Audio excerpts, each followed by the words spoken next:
നമസ്കാരം, ഞാൻ doctor Gopakumar, consultant സൈക്കോളജിസ്റ്റാണ്. ഞാൻ ഈ വിഷയം നമ്മളിപ്പോൾ സംസാരിക്കാൻ പോകുന്ന വിഷയം എന്ന് പറഞ്ഞു കഴിഞ്ഞാൽ കുട്ടികൾ ഫേസ് ചെയ്യുന്നൊരു ഇഷ്യൂവാണ്. കുട്ടികൾ ഫേസ് ചെയ്യുന്ന വിഷയത്തിൽ വേറൊന്നുമല്ല, നമുക്ക് ചില കാര്യങ്ങൾക്ക് അവർക്ക് ചിലപ്പോൾ നോ അല്ലെങ്കിൽ എനിക്ക് പറ്റില്ല എന്ന് പറയാൻ ചിലപ്പോൾ സാധിക്കാത്ത ഒരവസരങ്ങളുണ്ട്.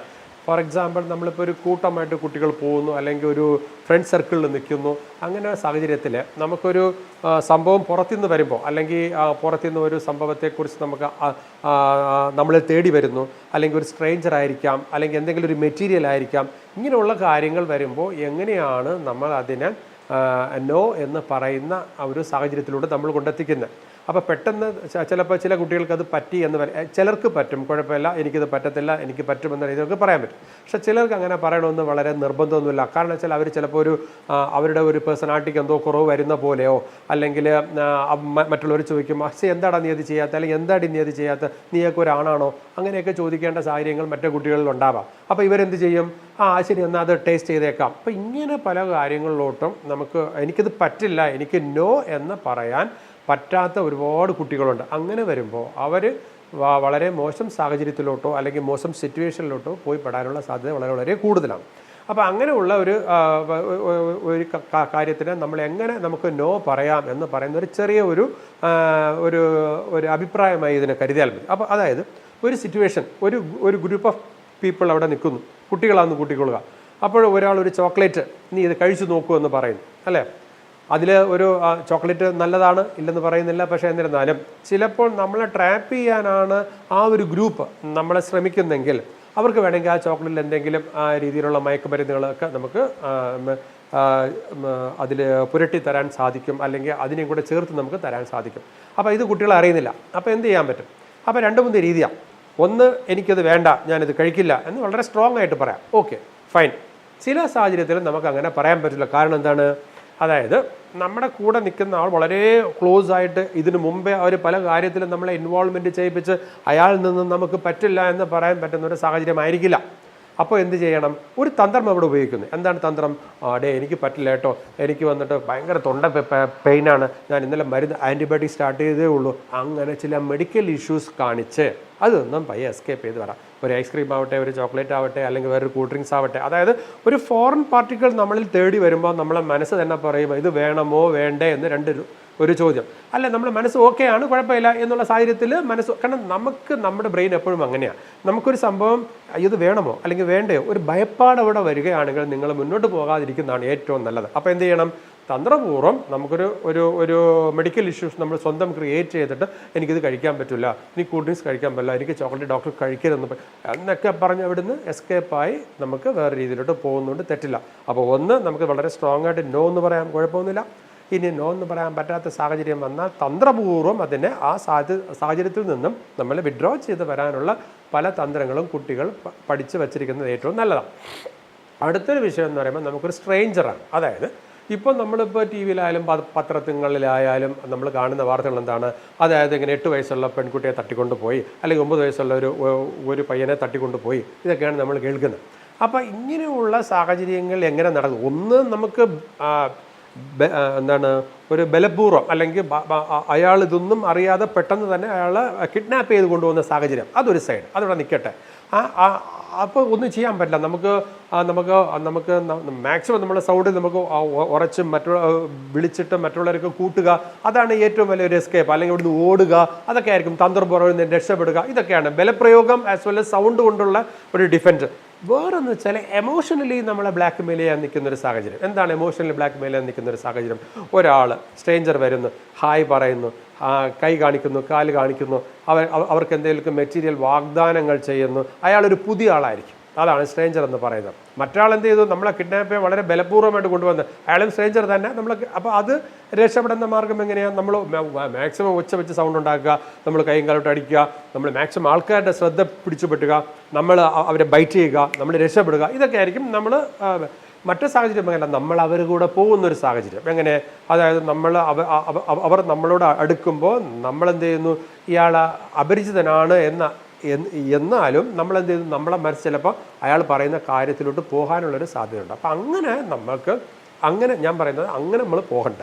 ഒരു സ്ട്രേഞ്ചർ ആണെങ്കിൽ അല്ലെങ്കിൽ ഒരു ഫോറിനർ ആണെങ്കിൽ, അയാളൊരു പുതിയതായിട്ട് കാണുന്ന ഒരാളാണെങ്കിൽ പ്രത്യേകിച്ച് കുട്ടികൾ നമ്മളെടുത്ത് വരുമ്പോൾ അല്ലെങ്കിൽ നമുക്ക് പരിചയം നടിക്കുമ്പോൾ നമ്മൾ എന്ത് ചെയ്യുന്നു?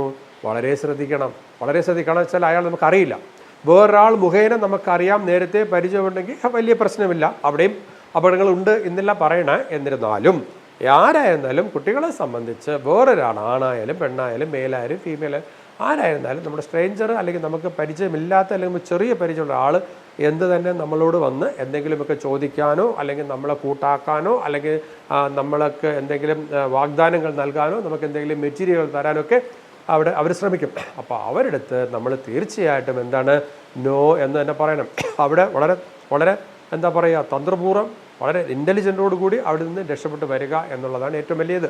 അപ്പോൾ ഇതിൽ വരുന്ന ഒന്ന് നമുക്കൊരു അപകടം, വേറൊന്നെന്താണ്, നമുക്ക് ഈ നമ്മളെ അറിയാതെ ഡ്രഗിലോട്ടും മറ്റുള്ള ഈ പറയുന്ന മോശം സ്വഭാവങ്ങളിലോട്ടൊക്കെ നമുക്ക് പോയി വിടാനുള്ളൊരു സാധ്യത, നമ്മൾ അബ്യൂസ് ചെയ്യപ്പെടും ഏതെങ്കിലും രീതിയിൽ. അപ്പോൾ അവിടെ ഉദ്ദേശിക്കുന്നത്, അപ്പോൾ അതുകൊണ്ട് നമുക്ക് പരിചയമുള്ള ആ ഒരു സർക്കിൾ ഉണ്ടല്ലോ, ആ ഒരു സർക്കംസ്റ്റൻസസ്, അപ്പോൾ അതിൽ തന്നെ നിൽക്കാൻ വേണ്ടിയിട്ടുള്ള ശ്രമങ്ങൾ നമ്മൾ നടത്തണം എന്നുള്ളതാണ് അതിൻ്റെ ഒരു സാഹചര്യം. അതായത് പറയാൻ വെച്ചാൽ ഇവർക്ക് നേരത്തെ ഒരു പ്രിയർ നോളജ് അല്ലെങ്കിൽ നേരത്തെ ഇവർക്ക് നമ്മൾ സ്കൂളിലായാലും അല്ലെങ്കിൽ പറയുന്ന വേറെ ഏതെങ്കിലും സാഹചര്യത്തിലായാലും ഇങ്ങനെയുള്ള സാധ്യതകളെക്കുറിച്ച് ഇവർക്ക് പറഞ്ഞു കൊടുക്കണം. സാധ്യതകളെക്കുറിച്ച് പറയുമ്പോൾ മാത്രമേ അവർക്കതൊരു പരിചയപ്പെടുകയുള്ളൂ. പെട്ടെന്നൊരു സാഹചര്യത്തിൽ പെട്ടിട്ട് അവർക്കൊരു എക്സ്പീരിയൻസ് ആകുമ്പോൾ മറ്റേ ആൾ പറയും നീ ഇത് പറയരുത് എന്ന് പറഞ്ഞ് ഭീഷണി ഉണ്ടാവും. അപ്പോൾ നമ്മൾ നേരത്തെ ഇങ്ങനെ പറഞ്ഞു വെക്കുവാണെങ്കിൽ അല്ലെങ്കിൽ ഇങ്ങനെയുള്ള സാഹചര്യങ്ങൾ നാട്ടിൽ നടക്കുന്നു, അപ്പോൾ അങ്ങനെ അവർക്കൊരു പ്രിയർ നോളജ് അല്ലെങ്കിൽ നേരത്തെ ഉള്ളൊരു നോളജ് കൊടുക്കുവാണെങ്കിൽ കുറച്ചും കൂടെ അവർ അലർട്ടായിട്ട് അങ്ങനെ ഒരു സാഹചര്യം നടന്നാലും നമുക്ക് പറയാതിരിക്കുന്നുണ്ട്, കുഴപ്പമില്ല എന്ന് പറഞ്ഞ ഒരു പാരൻസിനോടോ ടീച്ചറിനോടോ ഒക്കെ അവർ തന്നെ വോളണ്ടറി വന്ന് പറയാനുള്ള സാധ്യതയുണ്ട്. ഇതങ്ങനെയല്ല, പെട്ടെന്നൊരു എക്സ്പീരിയൻസ് ആവുന്നു, പെട്ടെന്ന് ഒരു സംഭവം നടക്കുന്നു, അവരെ ബ്ലാക്ക് മെയിൽ ചെയ്ത് ഭീഷണിപ്പെടുത്തി വെക്കുന്നു. അപ്പോൾ ഇവർക്കൊരു പേടിയാണ്. അപ്പോൾ ഇവരിങ്ങനെ ആയിരിക്കും പറയുന്നത്, അതായത് ഇത് നീ പുറത്ത് പറഞ്ഞാൽ നിനക്കാണ് കുഴപ്പം എന്നുള്ള രീതിയിൽ ഇവരെയും കൂടെ അതിൽ ബലിയാടാക്കിയാണ് പറയുന്നത്. അപ്പോൾ ഇവർക്ക് ഭയങ്കര ഒരു ഭയപ്പാടുണ്ടാവാനുള്ള ചാൻസ് ഉണ്ട്. അപ്പോൾ നമ്മൾ നേരത്തെ തന്നെ പല കാര്യത്തിൽ ഇപ്പോൾ ഒരു 3-4 വയസ്സ് നമ്മൾക്ക് എപ്പോഴാണോ നമ്മൾ സ്കൂളിൽ ജോയിൻ ചെയ്യുന്നത് അവിടെ തീർച്ചയായിട്ടും നമുക്ക് അവിടെ നോളജ് കൊടുക്കണം. അതിൻ്റെ പാരൻസുമായാലും മറ്റുള്ളവരായാലും അവർ എപ്പോഴും അവർ ഒരു എന്താ പറയുക, ഒരു ഫ്രണ്ട്ഷിപ്പിനോട് ഇത് ഭയങ്കര ഒരു ബോണ്ടാണ്. അതായത് ഒരു സംഭവം നമ്മളിപ്പോൾ ഒരു സ്ഥലത്ത് പോകുന്നു, നമ്മൾ പഠിക്കുന്നു, നമ്മൾ ജോലി ചെയ്യുന്നു, നമ്മളൊരു കുടുംബമായിട്ട് ജീവിക്കുന്നു, അവിടെ നിങ്ങൾ ഒരു ഇൻ്റർ റിലേഷൻ അല്ലെങ്കിൽ അകത്ത് നല്ലൊരു റിലേഷൻഷിപ്പ് അല്ലെങ്കിൽ ഒരു ഫ്രണ്ടിനെ പോലെ എല്ലാം പറയാൻ പറ്റുന്ന ഒരു സാഹചര്യം നമ്മൾ അവിടെ ക്രിയേറ്റ് ചെയ്തേ പറ്റൂ. അല്ലാണ്ട് ഞാൻ അച്ഛൻ അല്ലെങ്കിൽ ഞാൻ അമ്മ എൻ്റെ അടുത്ത് ഇങ്ങനെ ഇത് മാത്രമേ സംസാരിക്കാവൂ എന്നുള്ള കാലമൊക്കെ പോയി. അപ്പോൾ നമുക്ക് കാലത്തിനനുസരിച്ച് അവരെയും നമ്മളൊരു പക്ഷെ കൂട്ടെന്ന് പറഞ്ഞാൽ വേറെ ഒന്നുമില്ല, മോശം കാര്യങ്ങൾക്ക് നമ്മൾ കൂട്ടിവയ്ക്കേണ്ട, എന്നാലും അവർക്ക് നമ്മളിലോട്ട് വരാനുള്ള അല്ലെങ്കിൽ നമുക്ക് അവരിലോട്ട് പോകാനുള്ള രണ്ട് കൂട്ടരും ഫ്രീ ആയിട്ടുള്ളൊരു മൈൻഡ് അവിടെ ഓപ്പൺ ചെയ്തിടുക എന്നുള്ളതാണ് ഏറ്റവും വലിയ. അപ്പോൾ അങ്ങനെ വരുമ്പോൾ നമുക്കൊരു എക്സ്പീരിയൻസ് ആയാലും നമുക്കൊരു എക്സ്പീരിയൻസ് ഉണ്ടെങ്കിൽ അല്ലെങ്കിൽ നമുക്കൊരു നമ്മുടെ അച്ഛനോടോ അമ്മയോടോ സഹോദരനോടോ കൂട്ടുകാരിയോടോ ടീച്ചറോടൊക്കെ പറയാനുള്ളൊരു സ്വാതന്ത്ര്യത്തിൻ്റെ ഒരു ഫ്രീ ഫ്ലോ അവിടെ വരണം. അപ്പോൾ ഞാനിങ്ങനെ ഇരിക്കാവൂ എന്നുള്ളതല്ല. അപ്പോൾ ഞാനങ്ങനെ സ്ട്രിക്റ്റ് ആണെങ്കിൽ എന്നിൽ അടുക്കൂല. അപ്പം ഞാൻ അങ്ങനെയല്ല. അപ്പം ഞാൻ അച്ഛനോടൊന്നും പറയാം, അല്ലെങ്കിൽ അമ്മയോടൊന്നും പറയാം, അല്ലെങ്കിൽ ചേട്ടനോടൊന്നും പറയാം. അപ്പം ഇങ്ങനെ ആ ഒരു റിലേഷൻഷിപ്പ് വീട്ടിൽ തന്നെ ഒന്ന് ക്രിയേറ്റ് ചെയ്തിടുവാണെങ്കിൽ ഏറ്റവും നല്ലത്. അപ്പോൾ എന്തായാലും കുട്ടികൾക്ക് ഒരു പ്രിയർ നോളജ് അല്ലെങ്കിൽ നേരത്തെ ഇങ്ങനെയൊക്കെയുള്ള സാധ്യതകളെക്കുറിച്ച് നമ്മൾ പറഞ്ഞു കൊടുത്ത് മക്കളെ അല്ലെങ്കിൽ മോനെ അല്ലെങ്കിൽ മോളെ നമുക്ക് ഇങ്ങനെയുള്ള കാര്യങ്ങൾ നടക്കുമ്പോൾ തീർച്ചയായിട്ടും നമ്മളോട് ഒന്ന് പറയണം, അതിനെ ഒളിച്ചു വെക്കേണ്ട എന്ന് അങ്ങനെ അവർക്കൊരു നോളജ് കൊടുത്ത് ഇതിൽ നിന്ന് നമുക്ക് അതിനെ രക്ഷപ്പെടുത്താൻ സാധിക്കും എന്നുള്ളതാണ്. ആക്ച്വലി സംശയം എന്ന് പറയുന്നതിനേക്കാളും കെയറാണ് അവിടെ നിന്ന്. കാരണം വെച്ചാൽ നമുക്ക് മാതാപിതാക്കളായാലും അതായത് ഇപ്പോൾ പെട്ടെന്ന് നമ്മളെ വീട്ടിൽ പല കാര്യങ്ങളും പല അല്ലെങ്കിൽ പല ആൾക്കാരും നമ്മളെ വീട്ടിൽ താമസിക്കും, അല്ലെങ്കിൽ വലുതാവട്ടെ കൊച്ചാവട്ടെ പുതിയതായിട്ടൊരു ആൾ വരുമ്പോൾ നമ്മൾ പാരൻസ് തന്നെ അയാളെക്കുറിച്ച് സ്റ്റഡി ചെയ്തിട്ട് വേണം നമ്മളെ കുട്ടികളുമായിട്ടുള്ള ആ റിലേഷൻഷിപ്പിലോട്ട് എത്തിപ്പിക്കാൻ. പാരൻസ് തന്നെ സ്റ്റഡി ചെയ്യണം. ഇത് ഇയാൾ എങ്ങനെയുണ്ട്, ഏതാണ്, എങ്ങനെയാണ്, അങ്ങനെ പല രീതിയിലും വരാം. ചിലപ്പോൾ എന്താ പറയുക ഒരു ബിസിനസ് സ്ഥാപനത്തിൽ ഒരു സാധനം കൊണ്ടുവരുന്ന ആളാവാം, അല്ലേ, അല്ലെങ്കിൽ വേറെ എന്തെങ്കിലും രീതിയിൽ നമ്മൾ വീട്ടിൽ വർക്കിന് വരുന്ന ഒരാളാവാം. അപ്പോൾ ഇവരെല്ലാം മോശം നമുക്ക് പറയാൻ പറ്റില്ല. എന്നിരുന്നാലും നമ്മൾ അവരിൽ എന്താ പറയുക ഒരു കെയർഫുൾ ആയിട്ടിരിക്കുന്നതുകൊണ്ട് നമുക്ക് യാതൊരു തെറ്റുമില്ല. അതെല്ലാം പാരൻസ് വഴി പോകുന്നതായിരിക്കും ഏറ്റവും നല്ലത് എന്നുള്ളതാണ്. ഇപ്പോൾ ഇതൊരു തുടക്കകാലമാണ്, നമുക്കൊരു ഇനിഷ്യൽ സ്റ്റേജ്, നമുക്കൊരു സംഭവം നോട്ട് ചെയ്യപ്പെട്ടു എന്നുണ്ടെങ്കിൽ നമുക്ക് അവർക്ക് തീർച്ചയായിട്ടും നല്ല രീതിയിലുള്ള ഒരു suggestive therapy, counselling, talk therapy ഇതെല്ലാം കൂടി നമുക്ക് ശരിയാക്കാൻ പറ്റും. അതിൻ്റെ കൂടെ മെഡിസിനും അവൈലബിൾ ആണ്. അതൊക്കെ നമുക്ക് ഇപ്പോൾ ഒരു മോഡേൺ മെഡിസിൻ അതൊന്നും ഒരു വലിയ വിഷയമുള്ള കേസല്ല. പക്ഷേ എന്നിരുന്നാലും ഏറ്റവും ഇമ്പോർട്ടൻറ്റ് നമ്മൾ ഡിറ്റക്റ്റ് ചെയ്യപ്പെടണം. അതായത് ഈ സംഭവം അവിടെ നടക്കുന്നതായിട്ടൊരു ഏർലി ഡിറ്റക്ഷൻ നമുക്കുണ്ടെങ്കിൽ എത്രയും പെട്ടെന്ന് അവരെ നമുക്ക് നോർമലിലോട്ട് കൊണ്ടുപോകാം. ഇനി വളരെ ഡീപ്പായിട്ട് പോയി എങ്കിൽ മാത്രമേ നമുക്കതിലൊരു ചാൻസ് നമുക്ക് അങ്ങനെ 100% ചിലപ്പോൾ പറഞ്ഞു അവർ വളരെ ഡീപ്പായി പോയി കഴിഞ്ഞു എന്നുള്ളതാണ്. പല രീതിയിലും പല ക്രൈമുകൾ അവർ ചെയ്ത് കഴിയും. അപ്പോൾ ഇങ്ങനെയൊക്കെ സിറ്റുവേഷൻ വരാം. എനിവേ എന്തായാലും നമ്മളിപ്പോൾ ഏളിയറായിട്ട് ഇത് കണ്ടുപിടിക്കപ്പെട്ടു അല്ലെങ്കിൽ കുറച്ചുകൂരായി എന്നിരുന്നാൽ കൂടിയിട്ടും നമുക്ക് ഇപ്പോഴത്തെ ഒരു മോഡേൺ ട്രീറ്റ്മെൻറ്റിൽ അവരെ തിരിച്ച് നോർമൽ ലൈഫിലോട്ട് കൊണ്ടുവരുന്നുണ്ട്. യാതൊരു തെറ്റുമില്ല. അതിന് തീർച്ചയായിട്ടും അതിന് സാധിക്കും എന്നുള്ളതാണ്. ഇപ്പോൾ കുട്ടികൾ നമ്മളെ അടുത്ത് വരുമ്പോൾ, നമ്മളൊരു വെക്കേഷൻ സ്പെൻഡ് ചെയ്യാൻ വരുമ്പോൾ അവരെ ചെക്ക് ചെയ്യുന്നത് പോലെ അങ്ങനെയൊന്നും കാണിക്കേണ്ട കാര്യമില്ല. കാരണം വെച്ചാൽ അവരിലൊരു വിശ്വാസമുണ്ട്, നമ്മൾക്കൊരു വിശ്വാസമുണ്ട്. എന്നിരുന്നാലും നമുക്കും ഒരു ഈഗിളായി വേണം.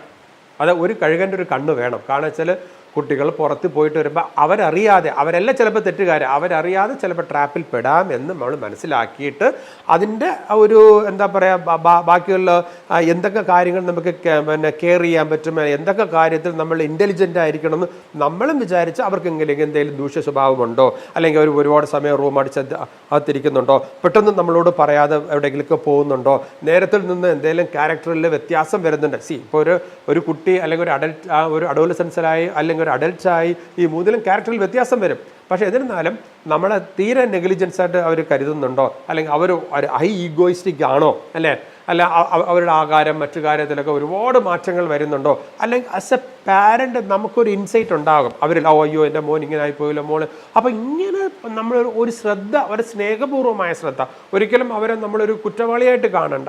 കാരണം എന്തുകൊണ്ട് കുട്ടികളെ കാണുമ്പോൾ നമ്മൾ ജനിച്ചു വരുമ്പോൾ നല്ല ആളായിട്ട് ജനിച്ചു വന്നത്, ഇവിടെ വന്നിട്ട് ഈ ലോകത്ത് വന്നിട്ടാണ് നമ്മൾ പല ക്യാരക്ടറും നമ്മളോട്ട് വരുന്നത്. അപ്പോൾ അതുകൊണ്ട് കുറ്റവാളിയല്ല, ആ സാഹചര്യത്തിൽ പെട്ടുപോയൊരു വ്യക്തി എന്നുള്ള രീതിയിൽ തീർച്ചയായിട്ടും അവരോട് തന്ത്രപൂർവ്വം സ്നേഹപൂർവ്വം, എന്നാൽ പുറത്ത് നമ്മൾ എന്താ പറയുക കുറച്ച് നമ്മളും എന്താ പറയുക ഒരു ഡ്രമാറ്റിക്കൽ ആവുന്നതുകൊണ്ട് തെറ്റില്ല. ഡ്രാമ എന്ന് വെച്ചാൽ നമ്മൾ ഒളിച്ചുകളി എന്നുള്ളതല്ല, നമ്മൾ അവരെ ലവ് ചെയ്യുന്നു, സ്നേഹിക്കുന്നു. അതിൻ്റെ ഭാഗമായി അവർക്ക് എന്തെങ്കിലും ദൂഷ്യവശങ്ങളും സ്വഭാവങ്ങളും ഉണ്ടോ എന്ന് നമ്മളൊരു ഈഗിളായി വെച്ച് കണ്ടുപിടിക്കണം. അതിലാണ് നമ്മൾ ഒരു തന്ത്രം എന്ന് പറയുന്നത്.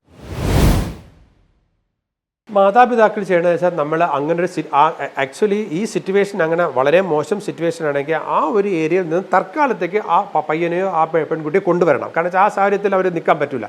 ചിരിച്ച് കൊണ്ടുവന്ന് നമുക്ക് റീഹാബിലിറ്റേഷൻ അല്ലെങ്കിൽ നമ്മളെ വീട്ടിൽ തന്നെ നമുക്ക് കുറച്ച് സമയം അവരെ താമസിപ്പിച്ചിട്ട് അവർക്ക് വേണ്ടത്ര രീതിയിലുള്ള അവരുടെ മനസ്സിലാക്കുന്ന രീതിയിലുള്ള ടോക്ക് തെറാപ്പി അല്ലെങ്കിൽ കൗൺസിലിങ്ങും ബാക്കിയുള്ള മെഡിക്കേഷനും നമ്മൾ കൊടുത്തേ പറ്റും. അങ്ങനെ കൊടുത്ത് നമ്മളിൽ ഒരാളായി മാറ്റി. കാരണം വെച്ചാൽ അവർക്കറിയാം അവർ ചെയ്യുന്നത് തെറ്റാണെന്ന്, പക്ഷേ അവർക്ക് അതിൽ നിന്നും പെട്ടെന്ന് പുറത്ത് വരാൻ സാധിക്കുന്നില്ല എന്നുള്ളതാണ്. അപ്പോൾ അവർ എന്താ പറയുക അവർക്കൊരു മെഡിക്കൽ ഇഷ്യൂ ആയി. അപ്പോൾ അതുകൊണ്ട് നമ്മൾ ആ ഒരു രീതിയിൽ തന്നെ അതിനെ നമ്മൾ മനസ്സിലാക്കുകയും തീർച്ചയായിട്ടും നമ്മളാൽ പറ്റുന്ന രീതിയിൽ പാരൻസ് ആയാലും അത് ട്രീറ്റ് ചെയ്യുന്ന ആളായാലും മറ്റുള്ള എൻവയൺമെൻ്റ് ആയാലും.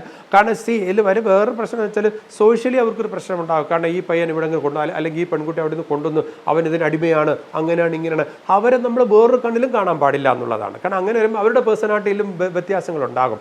അപ്പോൾ അവർ നമ്മൾ ഓക്കെ ഒരിടത്ത് പോയി ഒരു സംഭവം നടന്നു, അല്ലെങ്കിൽ അയാൾ ചിലപ്പോൾ ഒരു രീതിയിൽ ചിലപ്പോൾ ഒരു ഡ്രഗിന് അടിമയായിരിക്കാം. അത് നമ്മൾ മനസ്സിലാക്കണം. കാരണം ഇപ്പോഴത്തെ സാഹചര്യം അങ്ങനെയാണ്. നമുക്കിതിനെ 100% ബ്ലോക്ക് ചെയ്യാനുള്ള സാഹചര്യങ്ങൾ വരുന്നതേ ഉള്ളൂ. കാരണം വെച്ചാൽ അത്രയ്ക്കും ഇതായിട്ടില്ല. അപ്പം അങ്ങനെ വരുമ്പോൾ ചിലപ്പോൾ ആരായാലും ചിലപ്പോൾ പെട്ടുപോകാം.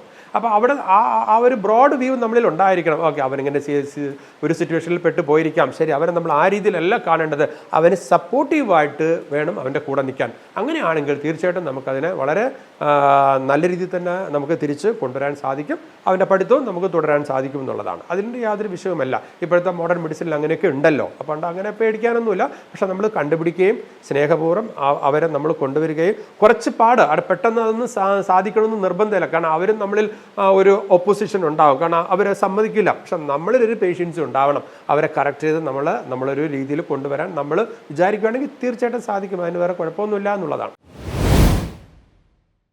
അതായത് വെച്ചാൽ ഇത് പേഴ്സണാലിറ്റിയിൽ വ്യത്യാസമാണ്. അതായത് ഒരു കുട്ടിയുടെ സ്വഭാവമായിരിക്കും വേറൊരു കുട്ടിയുടെ സ്വഭാവം, അല്ലെങ്കിൽ ഒരു കുട്ടി പഠിച്ച് വെച്ചിരിക്കുന്നതല്ല വേറെ. അപ്പോൾ അവരുടെ ഒരു പേഴ്സണാലിറ്റി, അവരുടെ ക്യാരക്ടർ അങ്ങനെയൊക്കെയാണ് നിൽക്കുന്നത്.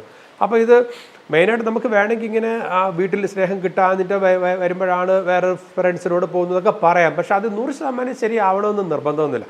ഡിപ്പെൻഡ് അപ്പോൺ അയാൾ എന്ത് വിചാരിക്കുന്നു. കാരണം അയാൾക്കൊരു ഫ്രീ വേൾഡ് വേണം, അല്ലെങ്കിൽ ഞാൻ പുറത്തു പോയി ഞാൻ ഒരു സന്തോഷിക്കണം എന്നുള്ള രീതി അയാൾക്ക് ഉണ്ടെങ്കിൽ ചിലപ്പോൾ പെട്ടെന്ന് തന്നെ അതിനടിമയായി. ഡിപ്പെൻഡ് അപ്പോൺ ദ പേഴ്സൺ ആണ്. വീട്ടിലെ സാഹചര്യങ്ങൾ മാത്രമല്ല, വീട്ടിലെ സാഹചര്യവും ഒരു കാരണമാണ്. കാരണം ചിലപ്പോൾ ഒരു പാരൻസ് ഭയങ്കര സ്ട്രിക്റ്റ് ആണ്, അവർ കാണുന്നില്ല, കേൾക്കുന്നില്ല, അപ്പോൾ അവർക്കൊരു സ്നേഹം കൊടുക്കുന്നില്ല, അതൊരു കാരണം. പക്ഷെ അതിൻ്റെ കൂടെ ഈ വ്യക്തി ഇനിയിപ്പോൾ അങ്ങനെ ഉള്ള വീട്ടിലും ഈ കുട്ടികൾ നല്ല രീതിയിൽ പഠിച്ച് വരുന്നുണ്ട്. അപ്പോൾ ആ പേഴ്സണാണ് അത് തീരുമാനിക്കണം എന്നത്. കാരണം എനിക്കിത് വേണമോ വേണ്ടയോ, അല്ലെങ്കിൽ ഞാനിത് ഉപയോഗിക്കണം, അത് പേഴ്സണിലാണ് ഫുള്ളായിട്ട് അത് കോൺസെൻട്രേറ്റ് ചെയ്തിരിക്കുന്നത്. സാഹചര്യം ഒരു കാരണമാണ്. എന്നിരുന്നാലും പേഴ്സൺ വിചാരിക്കണം. നമ്മളൊരു എക്സാമ്പിൾ പറയാറില്ല, ഇപ്പോൾ ഫാദർ മദ്യപിക്കുന്ന ഒരാളാണ്, രണ്ട് രീതിയിൽ വരാം. കുട്ടി അത് കണ്ടിട്ട് അച്ഛൻ മദ്യപിക്കുന്നു, അപ്പോൾ അതിൻ്റെ ബുദ്ധിമുട്ട് അമ്മയ്ക്കുണ്ട് എന്ന് വെച്ചാൽ മദ്യപിക്കാതെ അയാളുടെ ലൈഫ് മുന്നോട്ട് പോകാം. കാരണം അയാൾ അങ്ങനെ ഒരു ക്യാരക്ടറിൽ വരില്ല. ചിലവരെന്ത് ചെയ്യും, അച്ഛൻ കഴിക്കുന്നുണ്ടല്ലോ അതുകൊണ്ട് ഞാനും കഴിച്ചാൽ എന്താ കുഴപ്പം.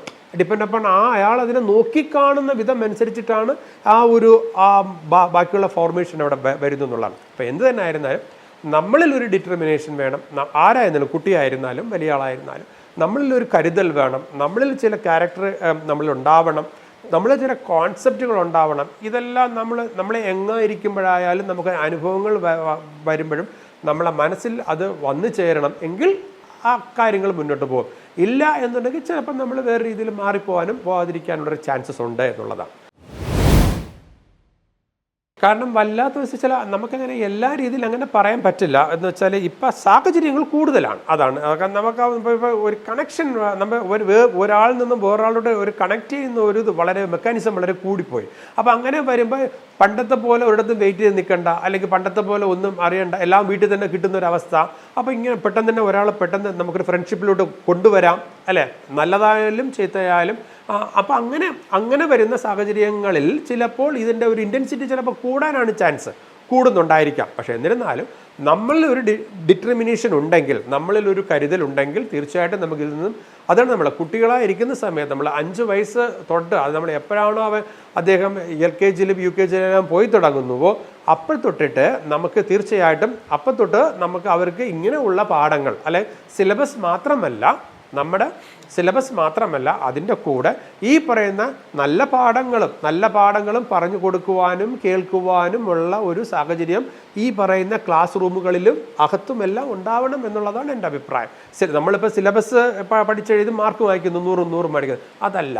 വേറെയും പല കാര്യങ്ങൾ ഇൻക്ലൂഡ് ചെയ്യണം എന്നുള്ളതാണ്, അല്ലേ. അപ്പം നമ്മളിപ്പോൾ ഡ്രൈവിങ്ങിന് പോകുന്നു, ഡ്രൈവിംഗ് ലൈസൻസ് എടുക്കാൻ പോകുന്നു, ആദ്യം എന്താണ് ലേണിംഗാണ് വരുന്നത്. അപ്പോൾ ലേണിങ്ങിൽ പല കാര്യങ്ങളും നമ്മൾ പഠിക്കാതിരിക്കുന്നു.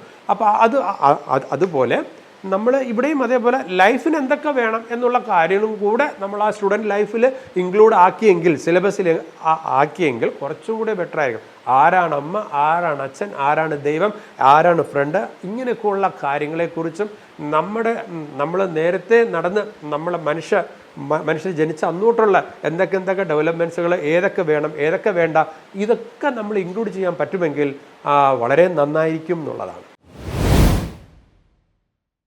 അതെ, മാതാപിതാക്കൾക്കും അധ്യാപകർക്കും ആ പറയുന്ന സ്കൂളിനും, അല്ലെ, കോളേജിനും, നമ്മൾ എൻവയൺമെൻറ്റിലും എല്ലാം നല്ല പങ്കുണ്ടെന്നുള്ളതാണ്. കാരണം വെച്ചാൽ അതായത് നമ്മളൊരു പഠിച്ചു വരുന്നു, നല്ല കാര്യം. നമ്മൾ സയൻസിനെ കുറിച്ചും ഫിസിക്സിനെ കുറിച്ചും കെമിസ്ട്രിയെ കുറിച്ചും എല്ലാം പഠിക്കുന്നു, നല്ല. പക്ഷെ അതിൻ്റെ കൂടെ ലൈഫ് എങ്ങനെ മുന്നോട്ട് കൊണ്ടുപോകാം. അപ്പോൾ അതിൽ കുറച്ച് എന്തൊക്കെയാണ് നമ്മൾ റെസ്പെക്റ്റ് ചെയ്യേണ്ടത്, എന്തൊക്കെയാണ് റെസ്പെക്റ്റ് ചെയ്യാൻ പറ്റാത്ത കാര്യം, എവിടെയാണ് നമ്മൾ ക്ഷമ നമുക്ക് വേണ്ടത്, എവിടെയാണ് നമ്മൾ റിയാക്ട് ചെയ്യേണ്ടത്, ഇതെല്ലാം നമ്മൾ പഠിപ്പിച്ചു കൊടുക്കുന്ന ഒരു സാഹചര്യം ഉണ്ടെങ്കിൽ എങ്ങനെയാണ്. കാരണം വെച്ചാൽ ചില രാജ്യങ്ങളിലൊക്കെ എങ്ങനെയാണ് നമ്മൾ തറ തുടയ്ക്കുന്നത്, എങ്ങനെയാണ് നമ്മൾ ബാത്റൂം ക്ലീൻ ചെയ്യുന്നത്, ഇതൊക്കെ നമ്മൾ കുട്ടികൾക്ക് പറഞ്ഞു കൊടുക്കുന്നു സ്കൂളിൽ തന്നെ, അല്ലേ, എന്നുള്ള രീതിയിലാണ്. അപ്പോൾ ഇങ്ങനെ നമ്മൾ ഡേ ടു ഡേ ലൈഫിന് എന്ത് വേണ്ട ആ ലൈഫ് ടെക്നിക്കുകൾ, ഈ ലൈഫ് നോളജുകൾ, ഇതെല്ലാം ഇൻക്ലൂഡ് ചെയ്യാൻ പറ്റുമെങ്കിൽ വളരെ സൂപ്പറായിരിക്കും എന്നുള്ളതാണ്. കാരണം ഇപ്പം നമുക്ക് പെട്ടെന്നൊരു കുട്ടിയുടെ അടുത്ത് ഇപ്പം എങ്ങനെ 1 kg റൈസിൻ്റെ വില എന്താണെന്ന് ചോദിച്ചാൽ പുള്ളിക്ക് അറിയത്തില്ല. പുള്ളി ഗൂഗിളിൽ സെർച്ച് ചെയ്ത് അറിയാൻ പറ്റത്തുള്ളൂ. അപ്പോൾ അയാൾ നമ്മൾ പുറത്ത് അയാൾക്ക് ഒരു ചാൻസ് കൊടുക്കണം പോയി മേടിച്ചുകൊണ്ട് വരാൻ വേണ്ടിയിട്ടുള്ള. അപ്പോൾ ഇങ്ങനെയുള്ള ഇതെല്ലാം സ്കൂളിലായാലും കോളേജിലായാലും പിന്നെ ലൈഫിന് എന്തൊക്കെ വേണം, ഇതാണ് ഏറ്റവും വളരെ പ്രാധാന്യം. നോളജ് വേണം, അറിവ് വേണം, പഠിത്തം വേണം, അഡ്മിഷൻ വേണം, നമുക്ക് നല്ല രീതിയിൽ പോകണം, അത് വളരെ ഇമ്പോർട്ടൻറ്റ്. അതിൻ്റെ കൂടെ ഇതെല്ലാം എങ്ങനെ മുന്നോട്ട് കൊണ്ടുപോകാൻ പറ്റും. അപ്പോൾ ഇങ്ങനെ കുറച്ച് കാര്യങ്ങളും കൂടെ നമ്മളെ കുട്ടികളിൽ ഇൻക്ലൂഡ് ആക്കിയാൽ അല്ലേ, കുറച്ചൊക്കെ ഗവൺമെൻറ്റും കുറേയൊക്കെ സിലബസും കുറേ കാര്യങ്ങളെല്ലാം ചെറിയ ചെറിയ മാറ്റങ്ങളും അവരെല്ലാം സ്റ്റെപ്പ് എടുക്കുകയാണെങ്കിൽ കാര്യങ്ങൾ മുന്നോട്ട് പോകും എന്നുള്ളതാണ്. അങ്ങനെ വേണം ഇനിയുള്ള ഒരു ജനറേഷനെ നമ്മൾ കുറച്ചും കൂടെ ഒന്ന് കറക്റ്റ് ചെയ്യാൻ പറ്റിയ ഒരു സാഹചര്യങ്ങൾ അങ്ങനെയാണ് വരുന്നതെന്നാണ് എൻ്റെ ഒരു അഭിപ്രായം.